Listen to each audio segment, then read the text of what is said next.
Hello and welcome to OKRs at Enterprise Scale. My name's Chris Davidson. I'm a solution engineer and we're presenting here today. We're lucky to have Corey King with us. Corey, would you like to introduce yourself and say hi to everyone? Yeah, absolutely. Thanks for having me. My name is Corey King. I'm a solution architect with Atlassian. I am the OKR subject matter expert for the JIRA aligned platform, and I bring with me a tremendous background in product and program and portfolio management across many industries, as well as consulting with customers on large scale transformation, adopting agile, digital, and high performance organization practices. We've got a really good session for you today. We hope you'll enjoy it. As Corey sort of alluded to there, we're going to try and share with you some of the experiences that we see large organizations having. I know from my own experience of over 20 years now, but certainly in the sort of more recent years with large organizations, and how you adopt OKRs at scale to generate a competitive advantage ultimately in the marketplace is something we're going to share with you today. A brief agenda: we're going to set the scene, talk a little bit about what are OKRs and what does it mean at enterprise scale. We're going to build into a OKR mental model just to help you think about the construct, and hopefully you can take that mental model away and think about it in the context of your own organization. We'll try and put that mental model to good use and think about, especially with the JIRA align capability, how can that JIRA align capability help us realize the benefits of OKRs at enterprise scale? And finally, we're going to finish off with some Q&A and raise some of those big questions. What are those things that you can take away to your organizations, learnings that we can share, learnings from Corey's experience in particular, my experience, that you might be able to apply in your organization on your journey. So without any further ado, let's get in a bit of scene setting. Now, Corey, I love this quote. Aspiration is the precursor to transformation. We're talking OKRs at enterprise scale. Help us set the scene for the audience here a little bit. We are constantly at a place where we are searching for how we get to the next level, whether it be the adoption of new delivery services, or whether it be a way of helping communicate our vision, align people, create focus. The bottom line is that we are constantly in a state of transformation, and aspiration, the thing that drives us forward, the thing that propels us, the thing that compels us, is going to be the rocket fuel that gets us off the ground. And so from a OKR perspective, what they are helping us do is break free from the old ways of working, the old ways of behaving, and start to think about how we can be transformative by nature, how we can inspire people, how we can create focus and alignment. And so this idea that aspiration is the precursor to transformation has its absolute root in we must be in a constant state of transformation. We must continuously innovate and drive forward. And it is our sheer will that serves as the fuel to do that. I really like that, Corey. And I know that we talk about, you're not innovating, you're not growing, and that need to keep innovation going. I think it's a really great sort of segue as we build into our mental model. I'm slightly conscious that many of our audience, there might be differing levels of knowledge around OKRs. Some people may be coming across it for the first time, others more experienced and really looking to scale them. We've certainly sort of brought up this concept of OKRs elsewhere, and there's lots of material out there that you can go and read. John Doerr's book, Measure What Matters, a really great seminal text on that. Also, we've got content from Atlassian that you can read. We've got a definitive guide to OKRs. You can grab from the Atlassian website there. But in short, OKRs are a simple approach to create alignment and engagement around measurable goals. Corey, I know we talk about sometimes different flavors of OKRs. We talk about what we're really sort of committing to, like business as usual, but also aspirational and trying to change the goals of where we're going. These kind of flavors of OKRs. Anything you want to share with the audience that they should be thinking about that as they go into the scale conversation?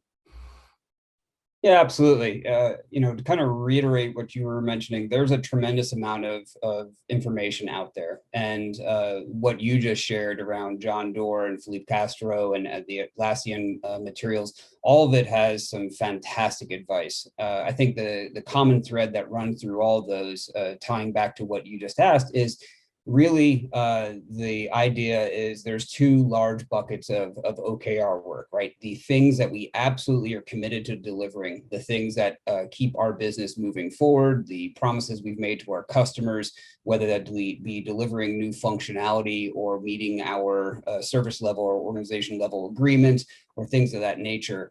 Those are our body of committed objectives.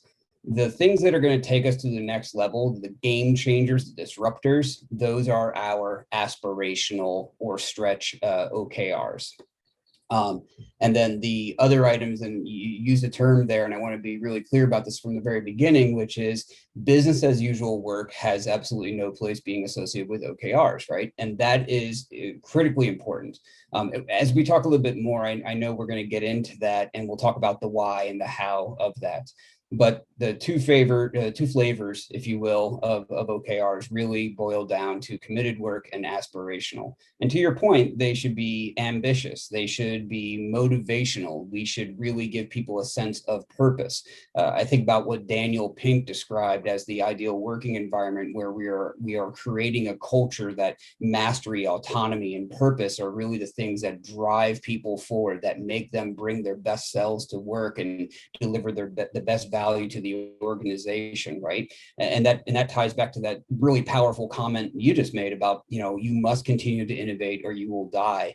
And I believe that ties back to Andy Grove comment as well.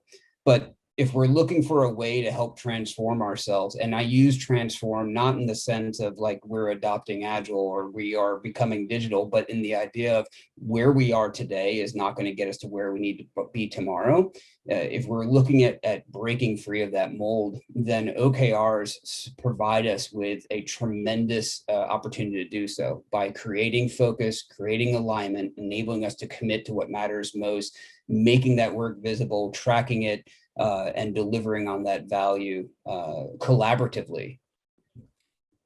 Indeed, Corey, I'm really excited. I know this journey that we can go on as we transform. Should we take it on the next step for our audience and start to sort of build out that mental model? We're sort of on our journey here, and we've got the perseverance sort of concept here and moving beyond where we are, and we're going to transform. Corey, I know there's a mental model that you've used to quite a lot of success with organizations, and the construct. Do you want to just talk the audience through it and sort of see how it can sort of maybe help them in their day-to-day of scaling OKRs at enterprise scale? So if we look at this very simplistic model, what it's meant to represent for us is the typical org structure, right? And yours may vary, and that's okay, but we all have a core business. Generally speaking, it's broken down into business units. Those business units have some element or idea that is a construct, like a program, and programs are comprised of teams, right? If you're an organization, especially in software, for example, and you are executing agile at scale, then this structure of the organization looks very familiar.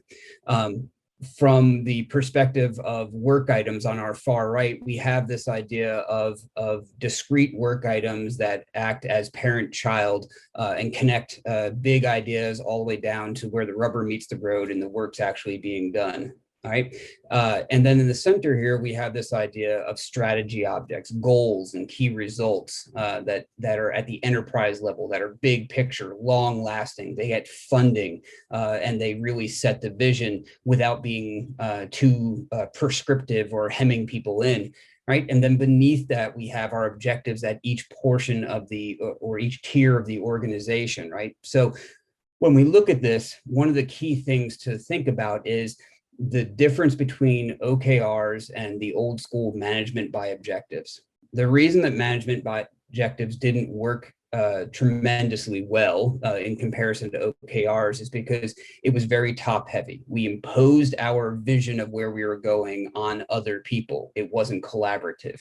It took a long time to trickle down. It took a long time to roll it out. It wasn't very visible. It wasn't transparent in nature. It also wasn't collaborative in nature, right? If we think back to a comment I made just a moment ago about that idea of mastery, autonomy, and purpose, an environment that is pushing down what it wants you to do without giving you a say-so, inviting you to collaborate, isn't going to bring the best self to work. So here, when we talk about this OKRs with JIRA Align, and we look at this mental model, really what we're saying is that at the boundary of where each part of this organization meets, there needs to be a collaborative effort that enables us to have a conversation about where we're going. Tell me if where we're going is crazy. Help me understand how we can get there. What can you do to support this vision, this mission, where we're going, right? And if we behave in that way, if we take advantage of those boundaries and we use as an opportunity rather than to push things down on people, but rather to pull people to us and say, help me understand how we can get here. Let's do this together. And we take advantage of that. We are going to have a set of OKRs that are collaboratively built. And because of their being collaboratively built, we're going to start from a place where we have buy-in, where we have people who are excited, we have people who want to be doing this work, who are enthusiastic about doing this work, who have a sense of mastery, autonomy, and purpose, or at least building those things. And that is a cultural game changer for many organizations. And so this mental model is more than just the sum of its parts. It really is more than just an org structure and a strategy structure and a work item structure. It really is about an organization that is changing its culture by being collaborative by nature through adoption of OKRs and saying, hey, we are ready to be transparent. We are ready to be aligned. We are ready to be fully engaged. And I really like, Corey, this focus on the communication at the boundaries, and that this model helps you very, simply look at where those boundaries might be, and so you can focus on the communication at those levels. So a really simple mental model.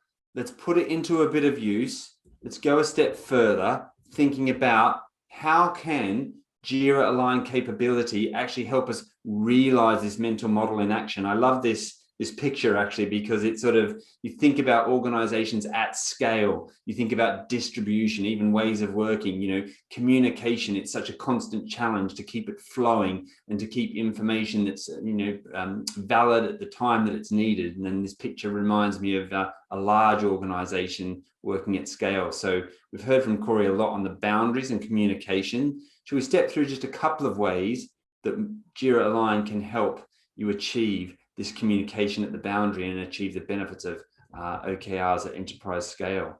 Now, that first step is, we've been talking about the objectives.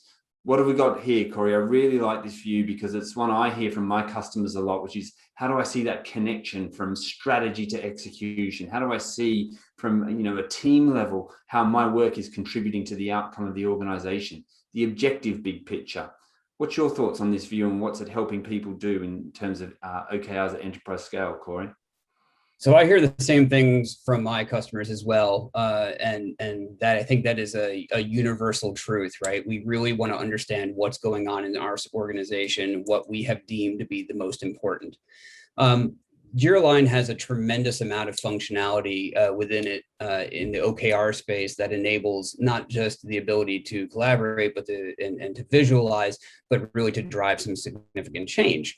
And when we talk about what's happening here on this picture, what you're seeing is tying back to that mental model of how at the boundaries we are collaborating in order to create focus and alignment and get buy-in and commitment and stretch and so on and so forth.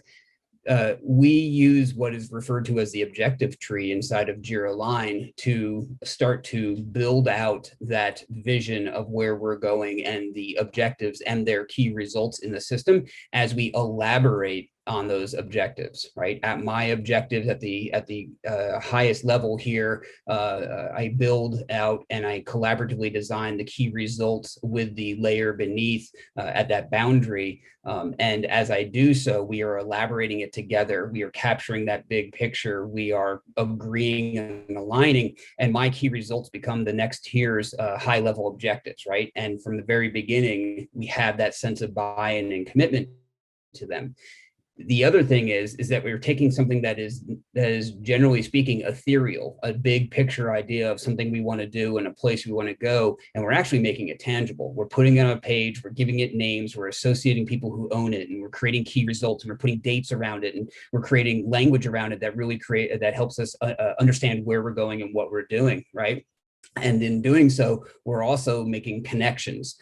So this again is more than just an objective tree. It is a representation of a series of conversations, collaborative in nature, to help begin to elaborate and make tangible the strategy, the vision, where we're going, and to create connections between people and ideas. Such a great point. We often talk about tools, people, and processes to achieve the outcomes. The tangibility that the JIRA line is helping you achieve here is just a reflection on those conversations and the elaboration that's happening from those conversations. And I noted a point you said earlier about management by objectives, and some of the reasons for its maybe non-performance is the speed of communication. And if we can make things visible in this fashion, we can help conversations happen more quickly for faster connection. Okay, building our mental model up. So we've got the objective big picture.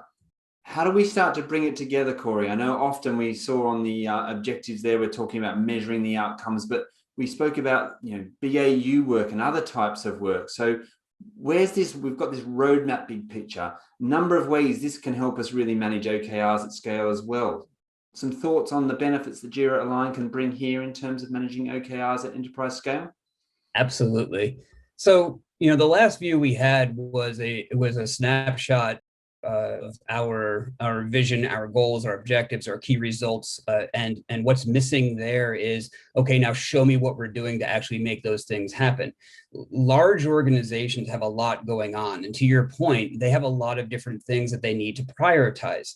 And so, going back to earlier in our conversation, we talked about BAU work should never be tied to a goal, but that doesn't mean that it shouldn't exist. What that means is we need to be able to see all the work. Show me my committed work that's associated to my committed OKRs. Show me my aspirational work that's associated with my aspirational OKRs, but also show me the things that I need to do that simply, if they don't get done, the business doesn't run. Show me my BAU work. Show me the non-sexy, non-beautiful, non-exciting work that needs to be done, because if it doesn't, the lights go out.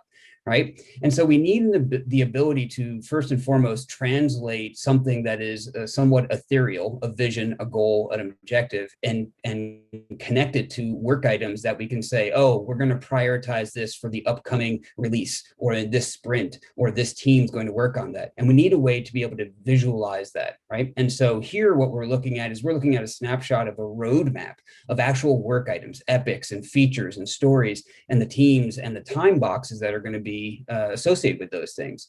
This also gives us the ability to track, which is a key point in OKRs, is be able to track for accountability.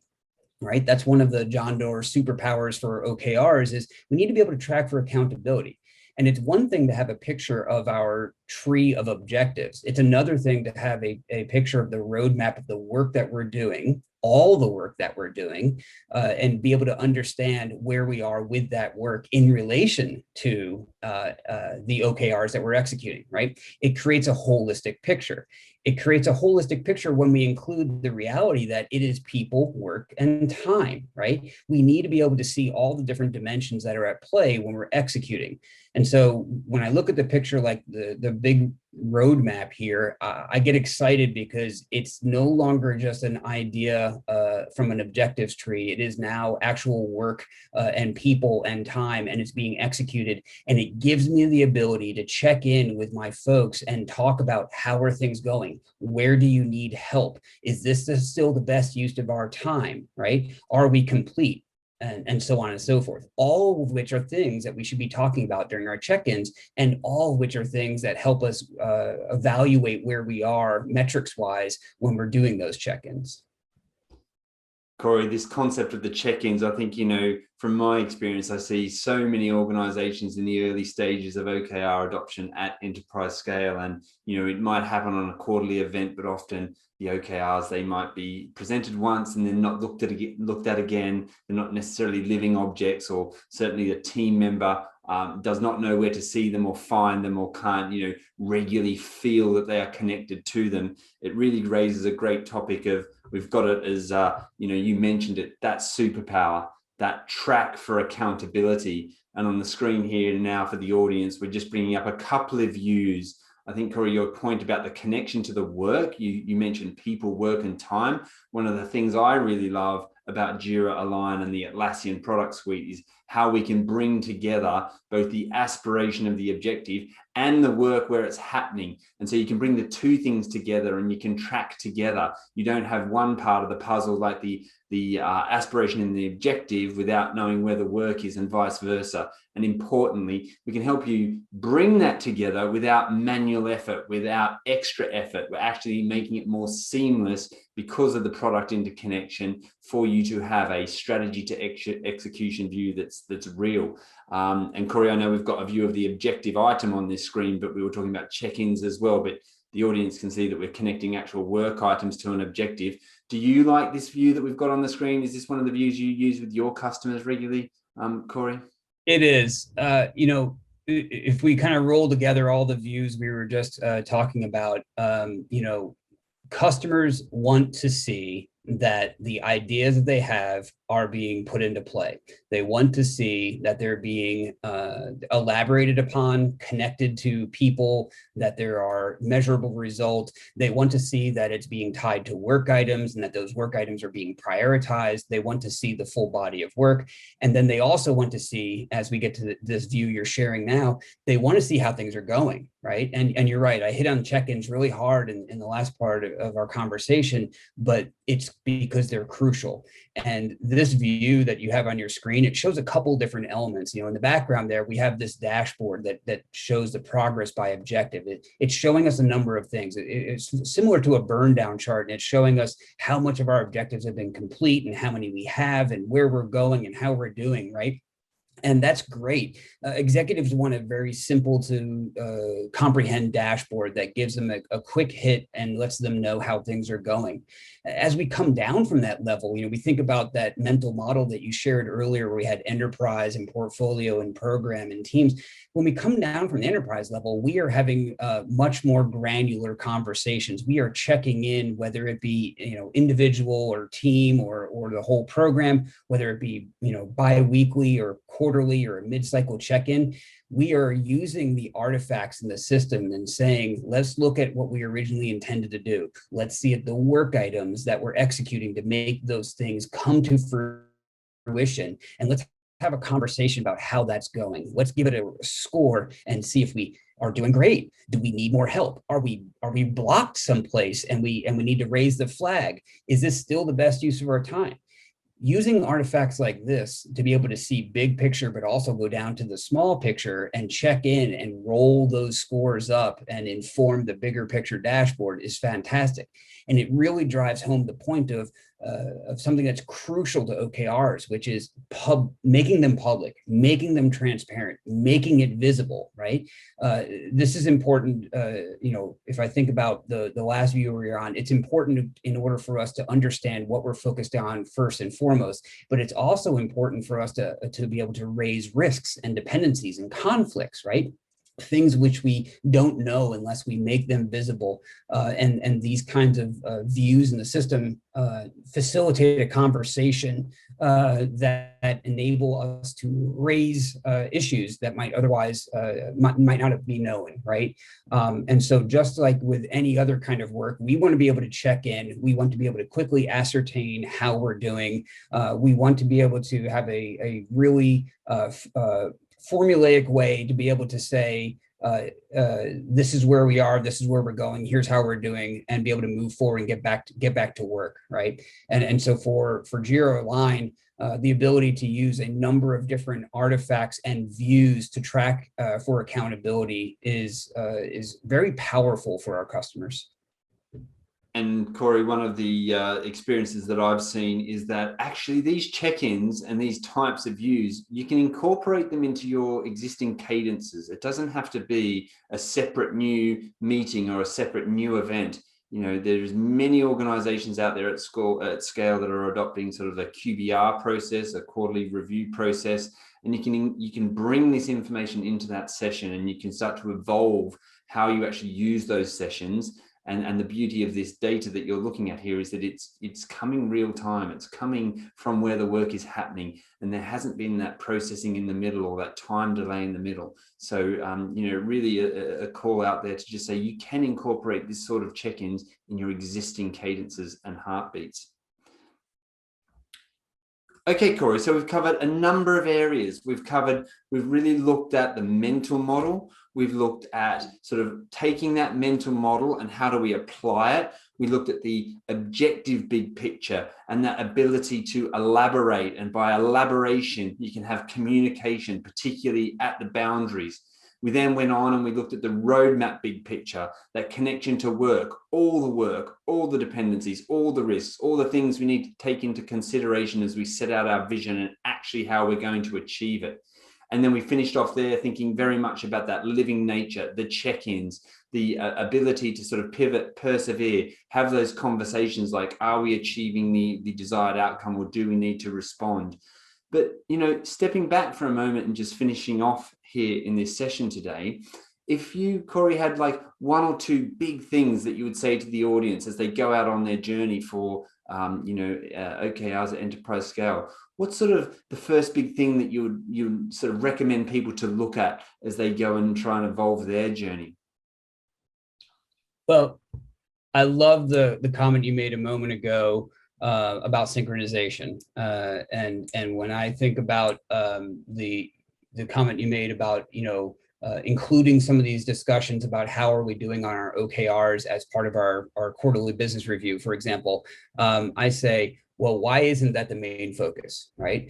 If you're using OKRs and you've now prioritized all your committed work and all of your aspirational work, and you've done that, why isn't that the purpose of your QBR, which is to check in on those items, right?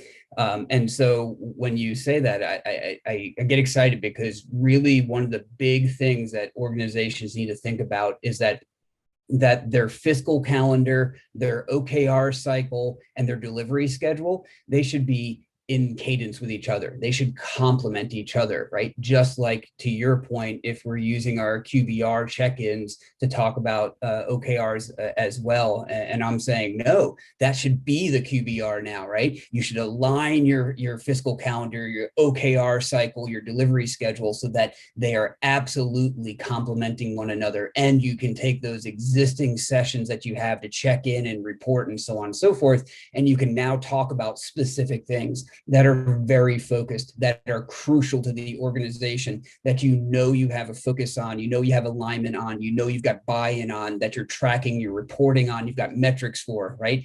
And you should be using that as a feedback cycle to inform the next delivery cycle, the next OKR cycle, the next fiscal cycle. So that'd be the first thing I'd call out to an organization, is really think about how you're operating, look at that cadence, and make it complement what you're trying to accomplish as an organization, right? I think the second thing that I find personally, and I think this is a widely held opinion of people in the OKR field, is that you cannot successfully adopt true objectives and key results unless you have an organization that is absolutely ready to be transparent. The culture of an organization has to be an organization that, as I mentioned earlier, is willing to collaborate, that wants visibility, that is ready to be challenged to go beyond where they've gone before. These are integral to the success of not just OKRs, but to high performing organizations, right? And that's the linkage. The culture is the thing. And I know a lot of people feel like culture is too touchy-feely, but the reality is that a culture that champions mastery, autonomy, and purpose, that champions transparency and collaboration, is a culture that gets the people that work there to be excited and to deliver tremendous value, right? And we want that. Everyone wants that. There's nobody who doesn't want an organization where people come in and they're bored and they feel unchallenged, right? We're not going to get our greatest results. So that'd be my second thing. Another point that I'd make is there's a great part in the back of John Doerr's book, Measure What Matters, where he basically hands it over and says, this is Google's playbook. And there's a great line in there, and this is a constant challenge when I work with customers, is you can't write fantastic OKRs in 5 minutes. It just doesn't work that way. You have to give it the time that it deserves. If you're saying this is a committed OKR or an aspirational OKR, and I'm going to fund it, and I'm going to use capacity of people to work on it, and that this is foundational to the success of our business, it warrants more than a 5-minute draft of a objective and key results. You have to give it serious thought. You have to challenge yourself to poke holes in your own OKR and figure out how to make it better. Are these the right key results? Are we being specific enough? Are we pushing ourselves, if this is aspirational, to do something even more than we know we can already do? How are we designing this system to prevent people from gaming it or taking advantage of it? And so I'd say that really the language, the structure of an OKR, it might appear formulaic, but it's really just a template for putting the most inspirational words into it. And you really have to challenge yourself there, right?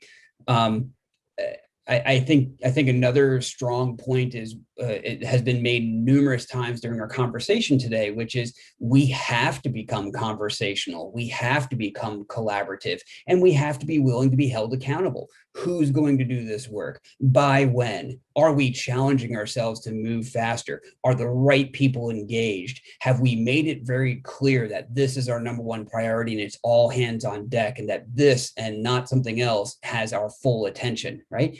Are we doing those things? And I think that ties back to not just the discussion about a mental model and collaboration at the borders, but it also ties back into that idea of culture that I just mentioned, right? We have to be willing to be held accountable, and we have to be willing to collaborate, right? No more silos. Success doesn't happen in a silo.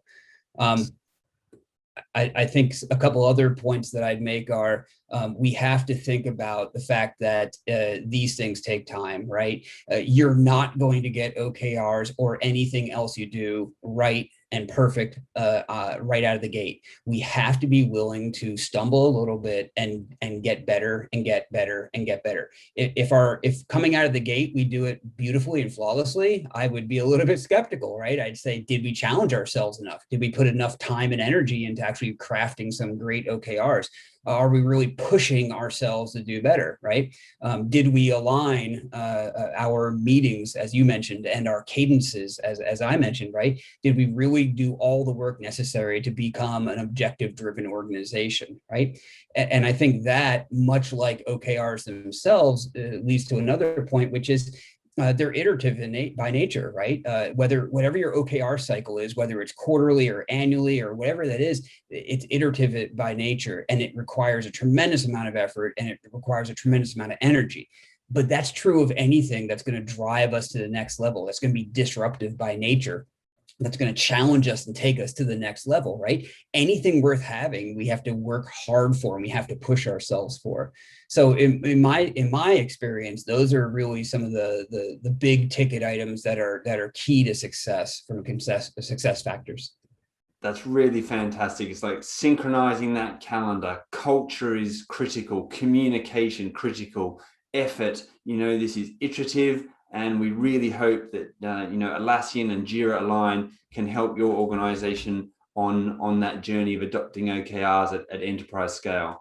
So from Corey and myself, we really hope you've gotten something out of today's session. We hope you get a lot out of Team 2021, and do go and check out online to find out more information, see some of the great new capability on JIRA Align. from myself, Chris and Corey, thank you very much for everybody's time, and we'll see you out there. Thanks a lot.